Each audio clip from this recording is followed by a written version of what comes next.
Whoa. I don't know what's going on in the front here. I don't know what's going on in the front here.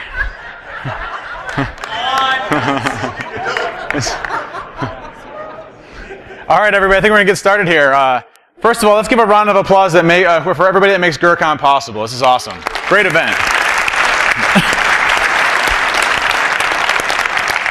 I also want to say thank you to April here, who basically saved the day, saved Christmas. The HDMI adapter that I used didn't work, but the fourth HDMI adapter for Mac did work. And so luckily we're able to display everything on here, which is fantastic. So appreciate everybody coming out to hear me talk. This is Morphing Legitimate Attack Patterns. And the reason I like this talk, and this is the first time I've ever given it, so if it sucks, then I'm not going to do it again. But it's really about understanding where we're going from a defensive perspective, and defense is getting a lot better. So what we need to do on the attack side to start to morph our patterns to look more and more, as much as possible, as legitimate behavior when it comes to users. So I'll talk a little about that and what's going on.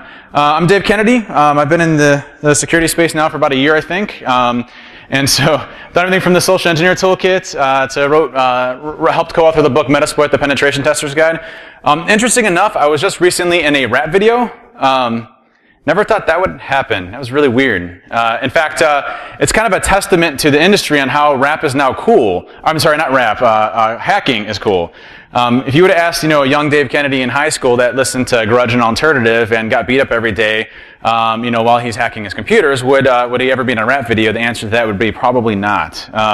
But it was awesome. I had rappers behind me and dancers, and then I'm in the background hacking. It was really awkward. It was really, really awkward. I'm not going to lie. One of the weirdest things I've ever done. I've also helped out in the Mr. Robot TV show, done a few things. I started a conference with a bunch of friends called DerbyCon. Thank you. Trevor's in our hearts. I got the Trevor shirt on. I didn't wear the Trevor outfit. I do have it here. But I thought, hey, I'm actually going to be giving a talk that I want to be kind of serious about, so I wasn't going to wear the whole Trevor outfit. But I'll do that later. So we'll get that done later. I'm on the board of directors for IC Squared, and I started two companies called Binary Defense and TrustedSec. That's located in Cleveland, but we're kind of across the board. So starting off, I think we've gone through a lot of talks before that we hear the world's burning, hackers are winning, we're never going to be better, I can bypass all of your technology and all the stuff that you're doing is wrong. We hear those talks all the time, right? And it seems so negative in nature because it's one of those things where we're always going to be defeated. The hackers are always going to be better. The hackers are always going to continuously get around everything that we're doing, and nothing that we're going to do ever on the blue side is ever going to make a difference. That's kind of the narrative that we're taught, because the red team goes in, they blow stuff up every year, right? And they come in and they hand us these reports, and they walk out and they're high-fiving each other. Well, the truth of the matter is, that's false. We are getting better at defense, and it's working. I've actually been into companies that are doing some legitimate defense. It's really cool to see. Like companies that look for command and control, look for persistence hooks, look for lateral movement, look for abnormal patterns of behavior that's happening out there. And it's actually starting to change.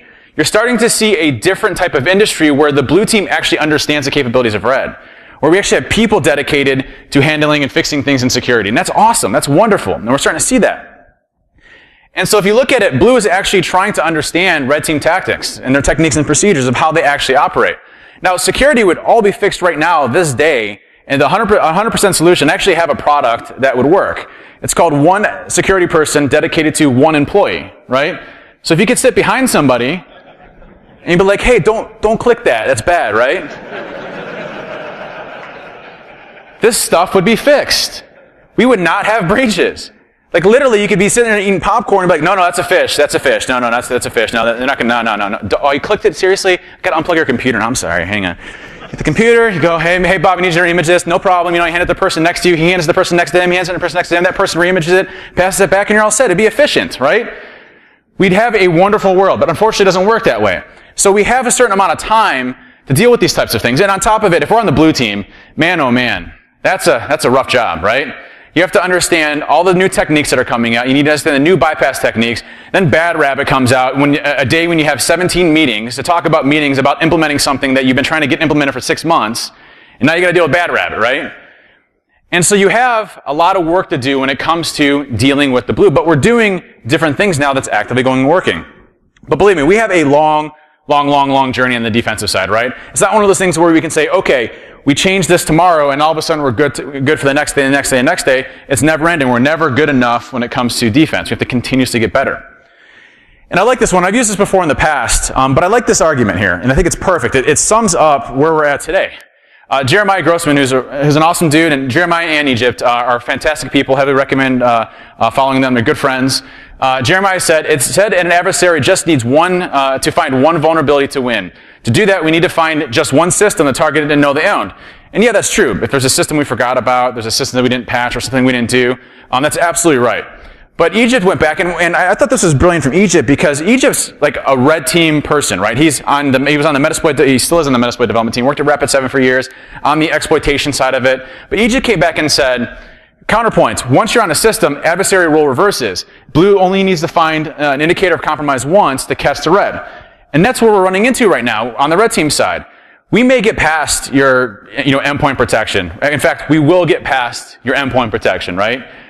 There's no doubt there. But there's things along the way that you've developed and things that you're on the blue team side that trip us up. Good example is, let's just say I compromise a machine and I do hash extraction.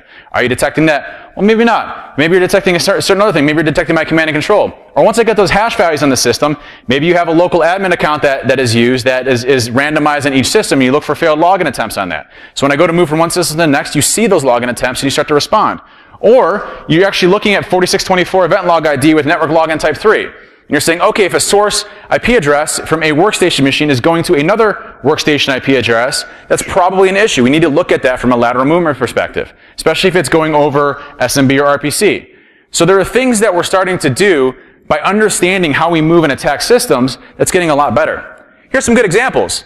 It's even easier to start to spot malicious things. So what has started to spawn now is obfuscation, right? You look at groups like Fin7 and all the other groups out there, they're leveraging obfuscation very heavily. Is obfuscation easy to spot? Hell yes, it's easy to spot. You look at this command here, does that look legit? If you see that running in your environment, is that okay? So as the blue team side, if we're looking at this, we're like, whoa, it's downloading teh.exe. Sure, that's legit.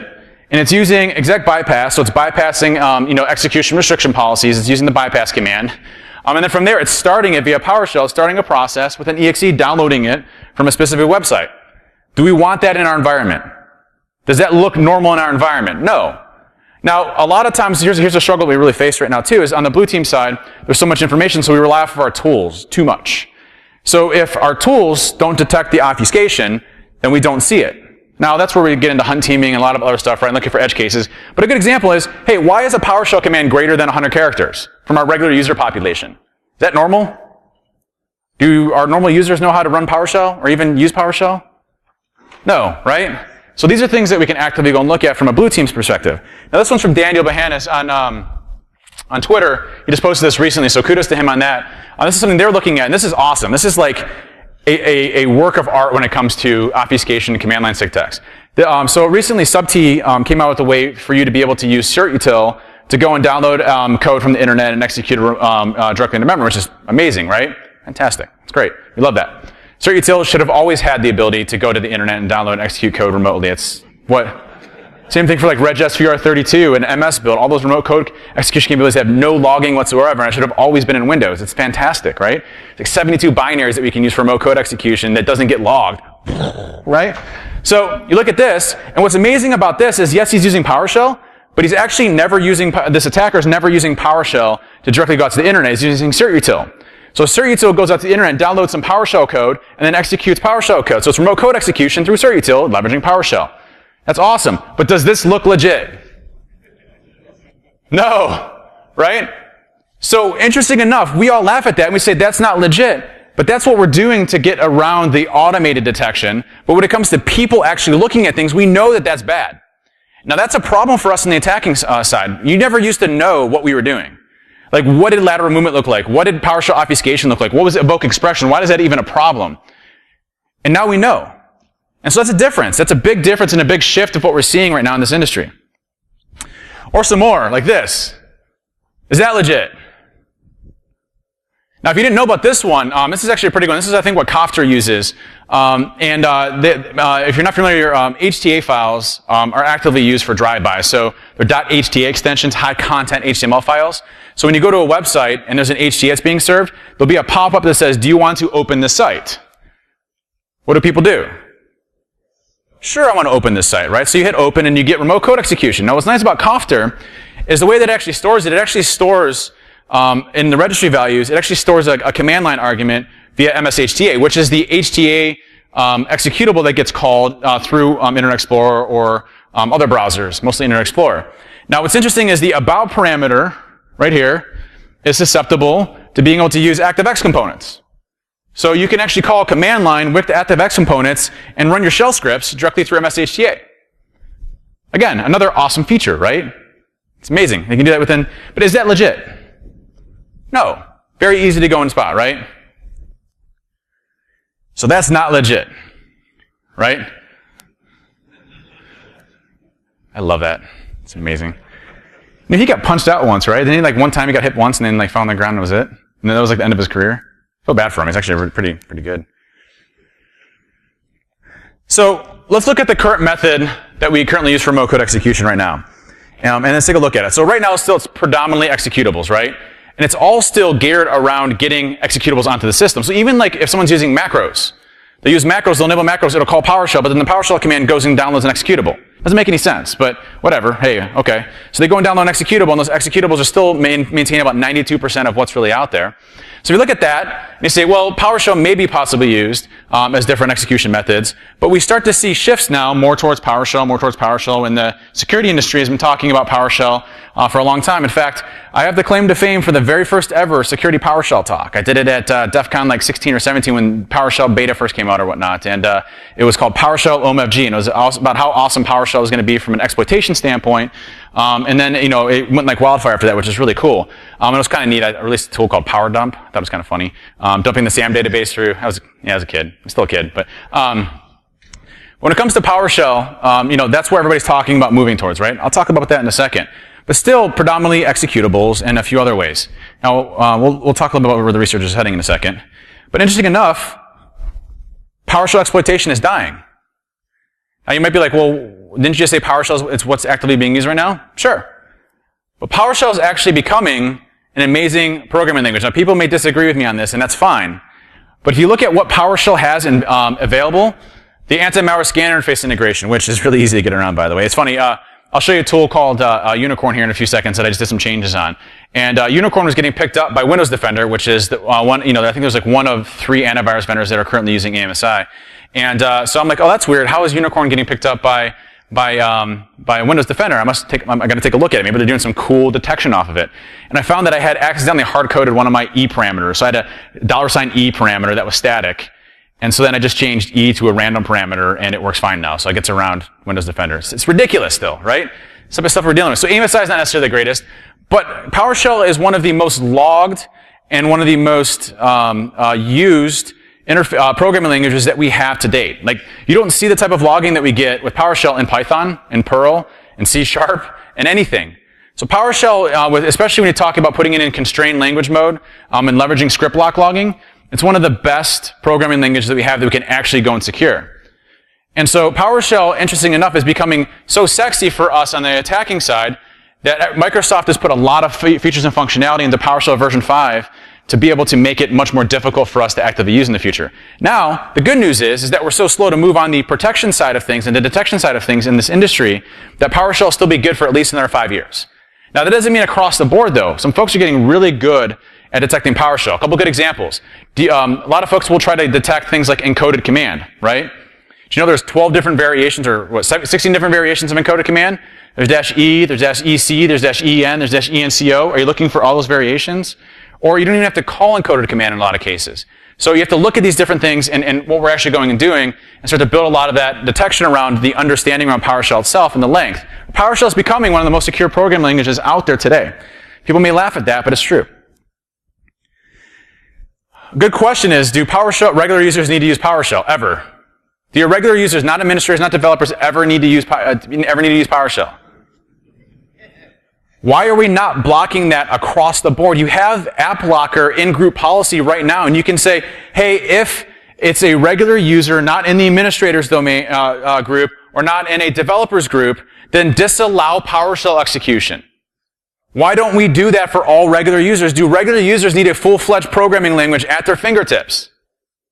No, absolutely not. That's like one change you can do like right now that reduces your attack surface substantially. Because we're still using PowerShell version 2. We're not enabling script block logging, and we're not using constrained language mode. Is anybody using constrained language mode? Oh, we got 2. That's amazing. It's good to see. I would have never seen that before. That's good. So those are the things that we need to start focusing on. So here are some things that are good. Some good examples of prevention. Regular users block from PowerShell, or you have heavy logging enabled. Blocking unsent executables or untrusted binaries. Okay, so most of your infections come from your users, right? Most of your infections come from executables, right? Most of your infections come from unsigned executables in your user profile directories, right? So why do we not block regular executables that aren't code signed? I don't care what the code signing certificate is, just regular, not code signed certificates from your app data folders and user profiles. You do that and you minimize about 90% of the things that you're having to deal with right now. And that's 10% more you get to focus on some of the awesome stuff. You couple that with PowerShell, maybe you get 95% of that clip. So some easy stuff and easy wins there. Disallowing workstation to workstation traffic. Why does Bob in sales need to talk to Mary IT's computer over SMB and RPC? They're dating, okay, and that's two really nerdy people if they have to communicate over SMB to talk. Like that's different. That's a whole different level. But hey, you got, whatever. This is the 21st century. You can date over SMB if you want to. So, I'm not judging. So, you look at interconnectivity between workstation and workstation. We don't need to have workstation communication. Have file servers. That's what they're for. So if you block SMB and RPC, you're stopping lower level protocols from being able to communicate. And that's what we use to move from lateral movement. Hey, bad rabbit. Why does that replicate? Because we're able to move via SMB from one system to the next system to the next system to the next system because we use credential reuse and we do everything else. So you block on your Windows firewall, put group policy in or whatever endpoint of choice. You say, hey, I'm going to block 445 and 135 from workstations and still allow the server environments to communicate. What have you done? Minimize your attack surface, right? Now you're starting to go a lot smaller on what attackers can actually go and do. Now for your red folks out there, I'm not giving away everything, don't worry, and I'll be releasing a cool tool today, so I'll talk about that in a second.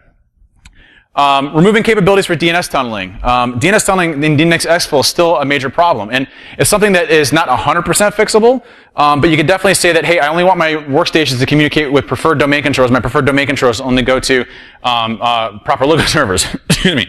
And SSL termination. We started down that road like back in like the early to mid 2000s, and then we stopped doing SSL termination for some reason. And that's because we were like, oh, hey, we have horrible egress filtering anyway, so we don't have to do SSL termination. And then we're going to focus on the egress filtering, and then we never did that because we were focusing on DLP or something else, right? Or next-gen firewalls, or artificial intelligence, or machine learning, whatever the hell we're doing now. But you look at all those capabilities of SSL termination, that's something we need to get visibility into when it comes to what's actually going on there. I am literally the biggest advocate for application control. Why would you ever want to have Excel spawn command.exe and PowerShell? Like, why should that ever legit happen in your environment? Why should regS VR32 ever beacon out to the internet in the first place? Why should run DLL32 except Lexmarks want to beacon out to the internet? Like, there's no reason for any of that stuff to happen. So having granular application control to say, hey, I don't want these executables to ever beacon out to the internet in any way, shape, or form is something that you can do and say, hey, parent process is Excel or WinWord. It should never be calling out to command.exe, PowerShell.exe, iExplore.exe. None of those should ever be called, right? Those are things that we should lock down specifically based off of that. And then blocking any associated open default apps like known execution types like MSHTA, regS VR32, CBD, CSC, Tracker, CertUtil. There's a whole list, by the way. If you don't follow SubT, I'd heavily recommend it, @SubT and @Manifestation, Matthew Graber. Two of the best folks when it comes to research. Actually, give them a shout out later on. But there's like a whole list. There's like 70 different binaries that you can get remote code execution on directly through Windows. So those are all actively being used right now for remote code execution. Fantastic, right? Some good examples in detection. Exposing ETW. If you're not doing ETW or event log tracing, there's a talk later today on ETW. Heavily recommend going to that. But Sysmon is amazing. There's so many things you can get from that. Process injection, Mimikatz, hash extractions, binary processes that are beaconing out with internet connections. Sysmon's free, by the way. It's from Microsoft. You can go and download it, and it's a small agent that runs and exposes event logs. So these are cool things that you can actively go and do. Monitoring for suspicious behavior versus techniques. Okay, so why is regsvr32 beaking out to the internet? Or why is PowerShell? So listen, example. Let me give a little bit of an example here. So we look for invoke expression. We look for encoded command. We look for all of these different specific types of commands that execute PowerShell. But wouldn't you want to know every single PowerShell command that is beaconing out to the internet, period, ever? And should we want to investigate that? Like, why is PowerShell ever communicating out to the internet in the first place? And there will be legitimate pieces for that. Exchange, for example, goes out to the internet. Okay, good. You baseline that and you move on. You move to the next case. But I still would want to review every PowerShell command ever that was going out to the internet and why that was happening. That's looking at behavior, then looking at the signature. And most of this stuff, if you look at Carbon Black, you have watch lists. Great. Those are signatures. It's not behaviors. If I drop in a good example of Carbon Black, if I rename PowerShell.exe to moo.exe, guess what you see? Nothing. Guess what I do if I just use system.management.automation.dll and call that instead of ever leveraging PowerShell or anything else? Nothing. Okay? So those are more watch lists and signatures, but you have to look more at the behavior and visibility of everything you're seeing. Lateral movement, event log 4624, login type 3, which means network connection from a different source IP address to another workstation. Good example of lateral movement. But that requires what? Workstation logs. Ooh, our EPS count just went up and we have to pay $1 million to Splunk now, right? Ugh, we don't want event logs. Length of DNS packets being sent. East to west traffic, not just north and south. Those are things that make a big defensive strategy. Okay, so detection is better. It's easier to trip us up, and it's easier for defenders to detect us, for the most part, for most of the part. For some people have gotten really good with detection. So what does that mean? So what's that mean for attackers? I love this stuff, okay? So this is where I think the industry has moved, and I think it's fantastic. If you look at 5 or 6 or 7 or 8 years ago, you know, it was really, really easy for us to get into systems. You plug in, you'd run a responder, you get credentials, you crack those credentials because they were 7-character passwords, and you'd get access to a box that had local admin rights, and then you'd grab the passwords off of that and you move to a different system. Or you'd find Apache Tomcat or Jenkins or JBoss or something like that and go and exploit that, compromise that, and move to different systems. It's getting harder. It's not like that. It's not that easy anymore. So we actually have to do hacking now, which is awesome because if you look back at before social engineering was a big thing, I would say, I don't know, 2005, 2006 is when social engineering started to kind of come back again a little bit, right? We started to do it as far as our testing and everything else. Yeah, huh? Woo. We actually had to hack websites. We actually had to find exposures and vulnerabilities and break into things. We actually had to go and do legitimate hacking versus the easy stuff that we had to deal with for the past 10 years or so. People clicking everything. We're getting a little bit better. And so we've gotten lazy. SEs work so well that we've stopped hacking. We use the same patterns that we used 10 years ago, so we haven't had to change our tactics. Yeah, maybe we've moved to some more RFC compliant protocols like HTTPS. My favorite one, and I haven't quite figured this out, is, and I found this across the board, most companies don't block FTP, but they stop the FTP put command. Okay? And I didn't know why, but so I built a backdoor and I'll release it. I haven't had a chance to, but it just uses a command and control over FTP gets. And that seems to get around most egress filtering, which is really crazy. I've used that in the past like 5 or 6 pen tests, and it's all through PowerShell, and it works really well, just off the FTP gets. But the types of techniques that we need to use to get around what we see today, we actually have to focus on something now to do something neat. And so we have to continue to do amazing and hard work. Because, you know, if you look at the endpoints, you look at what we're pulling back, we don't know when we're going to get tripped up. So I'll talk about that in just a second here. So Raphael Mudge from Cobalt Strike just came out with a blog post, I think it was yesterday. And Raph's been talking about this for a while. And it was interesting because if I go back probably 4 or 5 years, I was at a SANS conference, and he was talking about adversarial simulation and how we need to focus on that as our big focus. And 5 or 6 years ago, I didn't agree with them because I'm like, listen, we still got, you know, password 1234 on Exchange with no 2-factor authentication. The last thing people need to be worrying about is adversarial simulation. But he was right in the sense that we need to start looking at how we emulate users and how we start to emulate people and how we start to emulate attackers in order to get better. And so he came out with this comment yesterday, and I totally agree with it. Defenses are evolving, and that's a good thing. As blue team TTPs gain ground, it's on us to adjust our operations and find ways to challenge these TTPs. This is how both sides get better. And we're seeing the effects of that. We've been doing that now. We talk about purple teaming all the time, right? We talk about working with red and blue and understanding those techniques.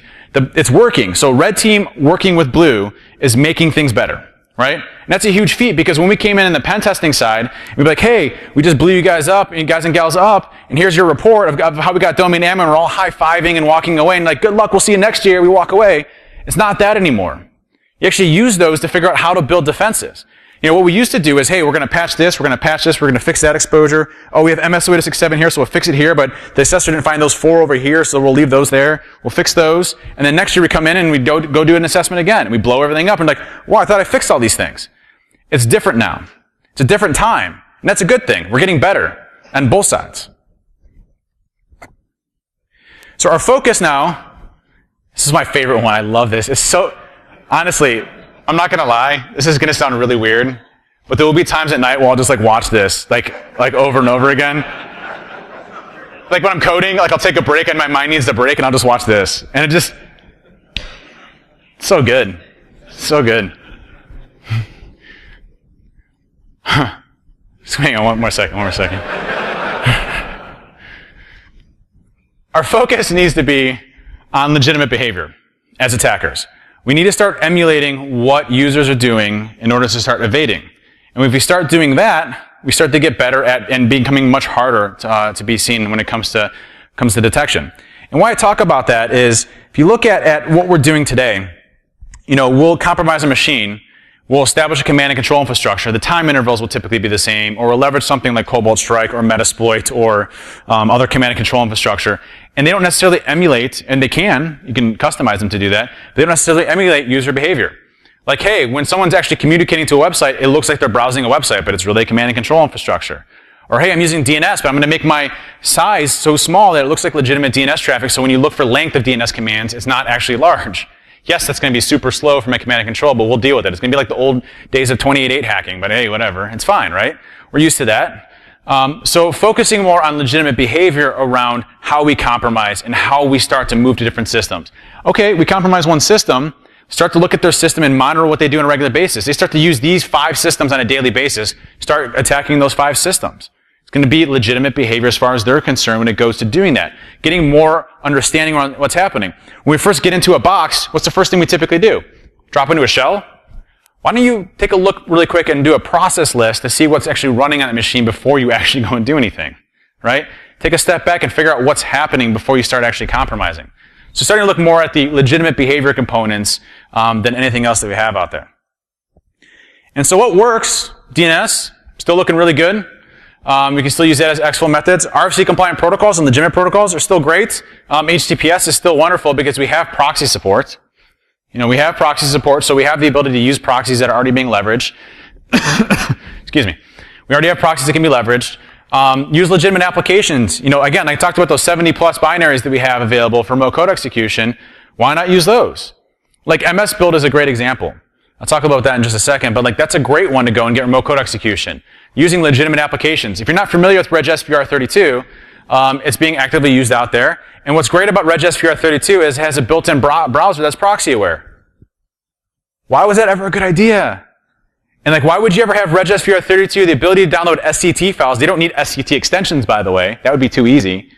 And you can go and download code directly from the internet with the browser that has proxy aware support that's built into Windows that executes that SCT code in memory. That's a great idea, right? So we have legitimate applications that we can use on top of this. So we have a lot of availability still. The attack surface is still very, very much out there when it comes to what we have the ability to go and do. And if you're using application whitelisting, well, guess what? What are these things? Application whitelisting bypass techniques, right? Because they're already built in, they're already signed by Microsoft, they're wonderful. Do you know you can get remote code execution in BG-info? I'm sure no one here ever uses BG-info for the background stuff that you use for the IP addresses and everything. No one ever does that, right? You can get remote code execution from that. That's code sign. It's wonderful, right? So there's a lot of different ways and techniques that we can use as attackers. I'll talk about that in a second. Where a lot of the front and the research is going to right now is C#. And the reason why is because there's literally no logging around C# right now. So we can get remote code execution through applications that have C# abilities to compile code in it and go undetected and unscathed. A good example is like csc.exe and cbd.exe, right? The ability to use C# code and then the ability to execute C# code. So our ability now is, and where the research is really going towards now from the attack side, and what you're going to see in the future is really going to be geared really around C#. And there's not going to be a lot that Microsoft is going to be able to do around C# in the short term or near. So just a heads up, that's what's coming. If you want two folks that are absolutely cutting edge on this, Casey Smith and Matthew Graeber, they're some of my faves. I have a lot of other faves, like in the front row over here, and a lot of other faves here. But Matthew Graeber and Casey are amazing folks, and I highly recommend following them. They're probably the two when it comes to cutting edge on a lot of the research that's being done on the C# side. Sub-T comes out with a new bypass technique like every other day. I'm pretty sure he's a machine, or he has multiple people working for him and puts it up there. It's not true. Casey's a workhorse, but here's a good one. NPS payload. If you're not familiar with this is a tool that we released at TrustedSec about a month ago or so. And what NPS payload is, it has two different payloads. It has a PowerShell payload, and it has a C# payload. And what you can do with the NPS payload is you can leverage MS build. So MS build, you can call a remote file share, and inside of that you can have a file, and it'll automatically pull that file, load it, and execute it into memory. Okay? Now you can do that with a C# file, you can do that with the PowerShell file. Now what Ben did is they leveraged a technique called NPS, non-PowerShell. If you're not familiar with what PowerShell is not PowerShell.exe or PowerShell_ISC.exe. PowerShell is actually system.management.automation.dll and system.management.automation.na.dll. That's what PowerShell really is, okay? So when you go to actually call PowerShell, you're actually calling those DLLs. So what you can actually do within MS Build, what you can do within this tool, is you can actually say, hey, MS Build, go reach out to this file share, pull this code down, and call system.management.automation so I can get PowerShell remote code execution without ever calling PowerShell ever, okay? So your PowerShell logging that you use in your environment isn't going to be detecting this. Now, how do you detect that? Well, if I see system.management.automation.dll being called from non-PowerShell processes like msbuild.exe, that's a good indication that something's happening there, right? But most folks don't look for non-PowerShell environments, but a really good tool if you want to get remote code execution, which pretty much evades anything that's out there today, which is great. Unicorn. So Unicorn's a tool that I really started releasing a few years ago. I've definitely expanded on it quite a bit. I just did a recent release for the DDE Auto stuff. Everybody familiar with the DDE Auto stuff that's going out, right? What's interesting about DDE Auto is I think that has a lower shelf life than Excel macros. Why?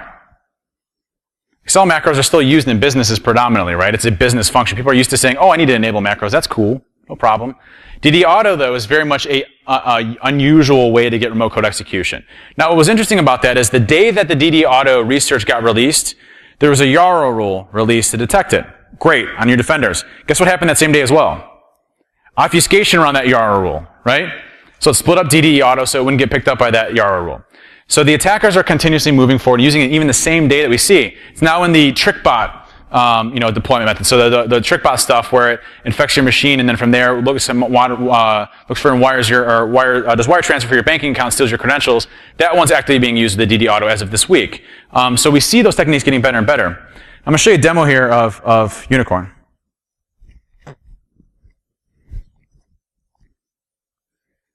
Please don't go to sleep. It takes me like an hour to get this back up again. There we go. Good. Everybody see that? Good. Probably not. So in Unicorn, you have a few different options. You have the ability to do the DDE method, which is now the new method to actually do the obfuscated PowerShell encoding stuff with the DDE. You have the ability to generate HTAs. You have the ability to generate macros. You can import your own PowerShell code, and it'll obfuscate that for you. Or it'll just grab you a regular interpreter shell too. So you can use it with Metasploit interpreter. So let me show you an example of what the obfuscation looks like and why defense typically fails pretty heavily.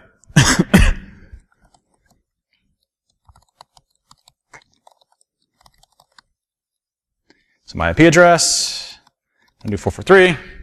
And it'll generate the code for me.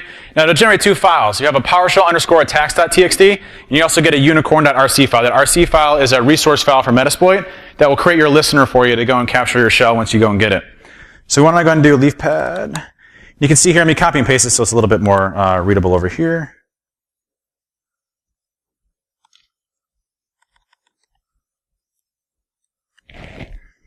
Looks legit, right? If you saw that, I'm sure it's fine. But interesting enough, notice up here, the PowerShell.sw, what is this doing? Anybody know? Anybody know? No, right? Because it's kind of like, hey, I have to actually read PowerShell code and figure out what's actually happening here. It's using set variable and get variable to piece together encoded command. So are you going to detect that in your environment if you're just looking for -E or -EC or -EN or -ENCO? Are you ever going to see that? No, because I never call encoded command.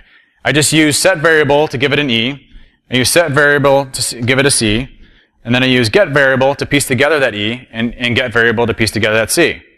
So I piece together without ever calling encoded command, and I convert that to a string, and then I use my base 64 encoding here. Now, interesting enough, most folks will look for base 64 encoded strings, right? So guess what I do?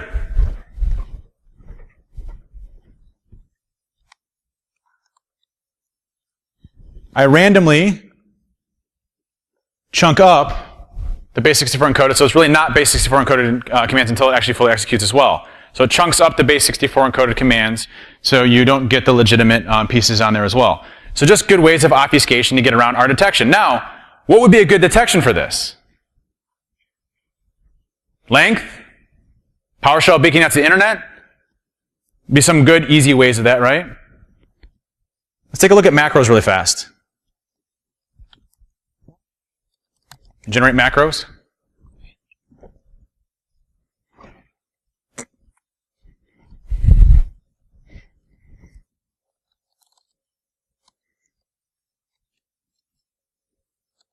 Again, looks legit, right?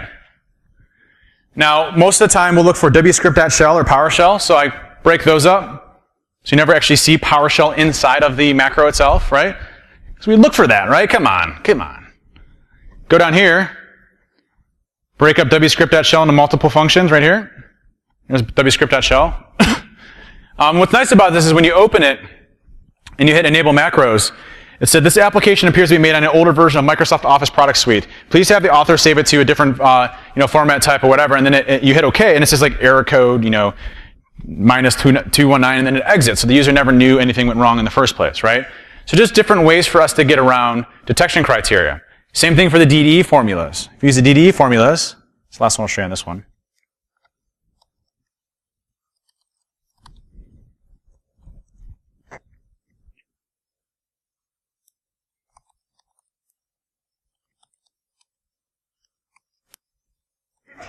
Again, I'm sure this DDE formula looks legit as well.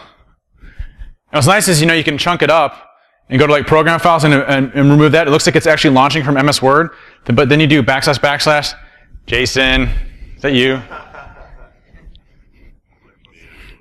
might be one of us. That's one of us. Sorry. No, you're fine. It's good for you. Good on you. Good on you. So we get the backslash is going to System32 and running Windows PowerShell, right? It's my mistake for leaving Bluetooth on in the first place. So, easy ways of obfuscation when it comes to DD as well.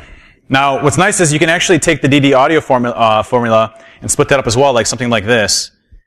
You do like, chunking it up so it doesn't actually show DD auto as well. So if you're basing on that string, that's a big one. So what would be a good detection off of this? Why is WinWord or Outlook or Excel spawning PowerShell? Right? Or command.exe. From a child process perspective, that should never be happening in your environment. Unless you have some really, really bad macros. Ooh, they're out there, trust me. So, let's talk a little bit about a new tool that I'm going to be releasing today. Well, I'm going to demo it today, and I'm actually going to be releasing it tomorrow. Okay? So, the new tool is called Trevor C2.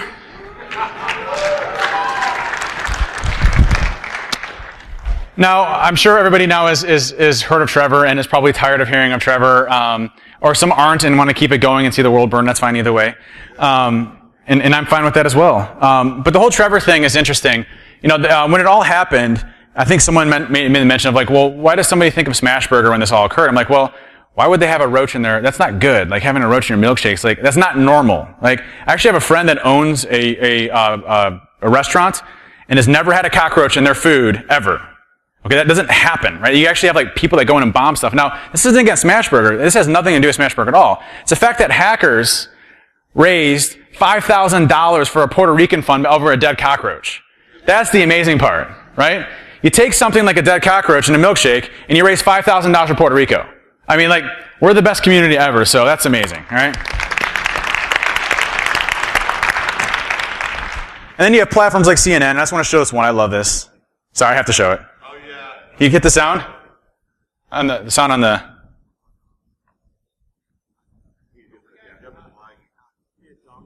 Yeah. It's coming out of that thing? I think it's coming out of the... Okay, so let me try putting it on the mic here and see if I can get it instead of that. Oh, wait, oh, okay, yeah. Okay, 1 second. It's actually not their fault in any way, shape, or form. It's mine. It's the Mac. Yeah, can you turn it on through Bluetooth? Is that PowerShell?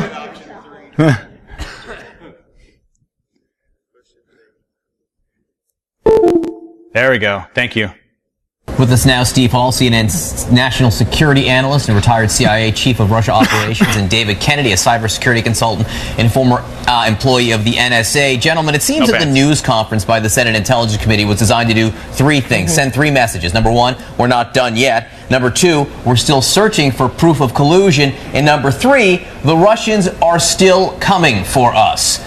David, some of these key swing states like Michigan and Wisconsin were targeted, and these are states that President Trump won by 10,000, 20,000 votes respectively. But also these ads were all over non-swing states, right, like California and other states. I think one of the questions is, does it take collusion to sow chaos?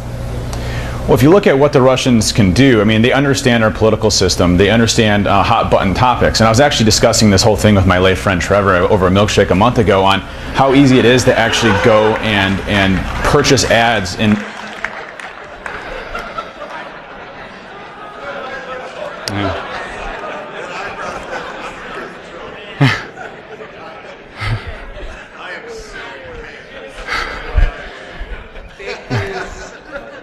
And you know what's funny? I'm glad everybody's laughing because some people don't like that. But again, it's what we do as a community. And my dad actually started the fund. My dad's the one that started the Puerto Rican fund for the Trevor thing. And everybody that bought the T-shirts, also the donations went to the Hurricane Relief Fund as well. So it's amazing that we took something so ridiculous and just amazing, and had a whole memorial, and people, like 70 people at 2 o'clock in the morning screaming Trevor and crying in front of Smashburger with a whole, memorial out there with, there's holy Bibles out there and like Colt 45s, and there was actually please stop. There was memorial cards out there, people signing like whole handwritten letters that were like paragraphs of like how we miss you, buddy, and it's just, it was amazing to see that. So this is my dedication to Trevor. So Trevor C2, yeah. So this is an idea. I probably won't make it into a framework, but I'm definitely going to release all the code, and maybe I will, depending on the time. But I already have like a million other open source projects that I still actively maintain, like Unicorn and Set and PTF and Artillery and AutoOSEC, and I'm getting a little tuckered on the supporting all those. I get like someone posted something yesterday on Set and like, hey, I can't get this to work, and then I didn't respond back till today, and there was like 15 messages like, hello, is anybody there? Is this project still maintained? I'm like, man, you just said it yesterday. Like I was traveling. I have pneumonia. Like I got all this stuff happening right now. So I will support it. But what Trevor C2 is going to be and what it's designed to, and I'll show you a demo of this in just a second, is it emulates user behavior. And it emulates user behavior by the user browsing a website as a normal user would browse a website. So when you go to the website, the server infrastructure, the C2 portion of it, will go and clone any website you want to, and then you can obviously pass the URL. You want to set up a host name and everything for it, make it look legitimate, or purchase a domain that already has a categorization site on it, but make it look legit. And then when you get remote code execution on the box, it will allow you to browse that site as a user. And I'm working on process injection now, without doing process injection, but have the child parent PID be Internet Explorer, and leverage that with user agents and everything else, so that it's actually looking like someone's browsing the site. Now, interesting enough, if you go to the site, what's the site going to be? A legitimate site. But the site itself, inside of it, actually has ways of establishing command and control infrastructure only based on what the client knows. And so it's going to emulate directly users actually running off of a legitimate site, and the site itself changes based off of the patterns of the command and control. So I just built this, and the demo hopefully will go well. I've tested it a couple times, so live demos are always great, especially when you're coding at like 2 o'clock in the morning last night, and finally, I didn't actually think I was going to have it done. I was just going to talk about it, and I ended up finishing it like today at like 7 a.m. So it's done. I just need to clean up the code. like there's some horrible code in there. Like I need to clean that up a little bit, give me the README files, you know, make it look a bit nice, prettier, and I'll release it tomorrow. But here's a demo of Trevor C2. So there's two components of Trevor C2. You have the Trevor C2 client and you have the Trevor C2 server. Now the client itself I just wrote in Python because it was easy to do, but the nice part about the Trevor C2 component is that the only thing that it needs is a URL, a while statement, and that's it. So the way that the command and control, well, and you need system call permission as well. But the way that it works is it will go out to a website that you give it the permission to. It'll look at that website and it'll reassemble code in the background that's running on the site itself and formulate. Right now it's just a base 64 encoded string, but I'll probably just use AES on top of it or something else and split that through the whole source code of the view source of the HTML file itself. And what will happen is if there's no instructions, that'll reassemble a nothing, a don't do anything parameter. If there is instructions, it'll reassemble that and give the instructions to the client itself and then execute those and then go back to the website, go to a different link and use that data to embed that data and give the command and control back to the attacker. So you get full command and control through a legitimate website without having to do anything crazy, and it's part of that website itself. So let's go ahead and take a look. And this works, by the way, the client version works on both Windows, OS X, and Linux. And it can be compiled into a binary, but I'm going to have a PowerShell version, a C# version, and a few other ones as well, so it'll work on all of those. And so what you want to do first is run the Trevor C2. Now here's the right now I'll probably put it onto configs, but here's a couple configuration agents. Like right now you can do the user agent. You know, if you want to change the path itself, like this is where you actually pass the data is through the images file folder. And so when you go to the site, it's going to start querying a bunch of images with strings that look like, you know, whatever.png, and it looks like it's loading the site, and it's actually sending data back and forth using extension types for images and things like that. And you can have a stub in there of where you can actually house the data if you want to. There's a few different ways. And there's my horrible code that I got to fix before I go and do it. But and of course you got ASCII art Trevor. Got to have ASCII art Trevor, and some more stuff. So did that all last night, which is great. So let's go and run the server. So first thing I did is I cloned trustdetect.com just as an example. So TrustDetect, you can put whatever website you want in there, but it'll go and clone whatever website you want, embed it into there, and that's your site that you're now actually running on, okay? So the site's cloned. It'll kick off a threaded Python server, so multi-threaded. It can be viewed, you know, used by multiple sites. And then next, it'll ask you what commands you want to enter. So if I go to the site right now, if I just take a look, I just open this up in a browser, and I do like 127.0.0.1 just as an example. You can see here, it's the TrustDetect website, right? Looks legit. Got my ugly mug on there. All that good stuff, right? This looks like a good site, right? So everything, as far as you know, it looks great. If you were to view the source, it would look legitimate as nature. It's a great looking site. If you view it over an Edge, same thing. And it takes forever for some reason to load an Edge because my computer's slow here. But you know, same thing. You know, you can see the site looks good, right? And again, I would have a domain name and something like that set up to make it look more believable. Do it over HTTPS, you know, all that good stuff, right? But in this case, you know, I just went to the IP address 172.16.37.222.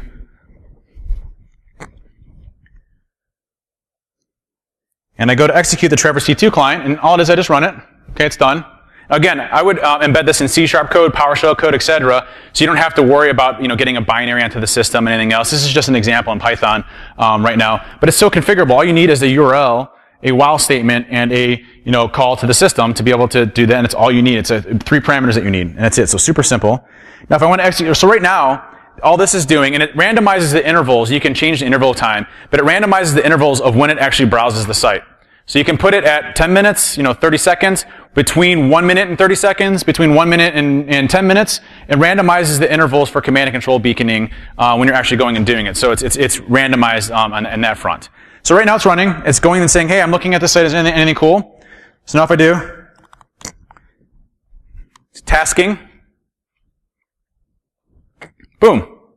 All through HTTP, all through the site itself, all through legitimate traffic, all through the website itself, not raising any alarms as far as dynamic content, not, you know, putting some crazy query string parameters in there or anything else. It's literally a legitimately browsable website that looks like a user using Internet Explorer or whatever browser you want to, going and actively using the site.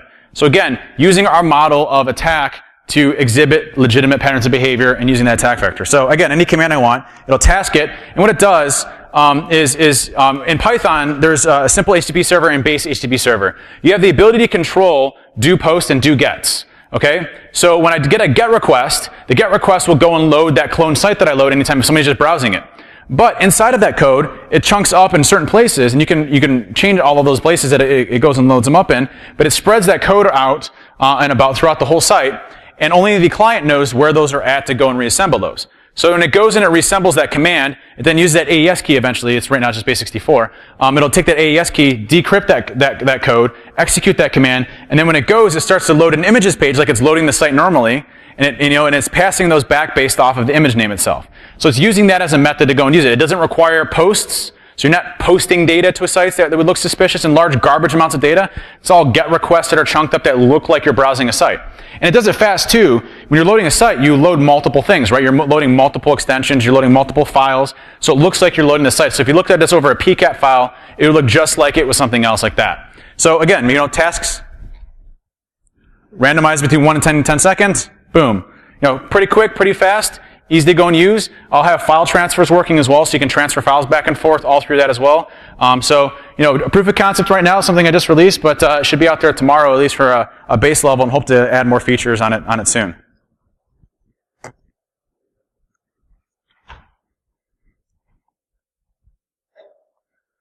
So in closing, nice job, defenders, for some of you. A lot of us still have a lot of work to do. A lot of us are still that one person that's supposed to defend the entire organization, and hopefully that gets better for you. Don't envy your job when you get a call at 2 o'clock in the morning on a Wednesday and a Thursday and a Friday and a Saturday and a Sunday and a Monday and a Tuesday. So hopefully that's getting a little bit better for everybody. But defenders, good job. We are doing a better job at detecting attackers. It's now not when we get detected, but where in the process of an attack do we get detected. And that's a good thing. That's a good position. Now we're going to get better as attackers. We want you to get better as defenders. So keep going, keep rocking. This means, that probably in the history of being InfoSec, this is the first time I've ever seen defenders with the ability to trip us up as attackers, and that is an amazing thing. So kudos, but nothing's ever perfect. We'll continue to hack y'all, and hopefully you get better. Thanks for coming to the talk, and I want to thank everybody again for GrrCON for making this possible. Appreciate it. Thank you.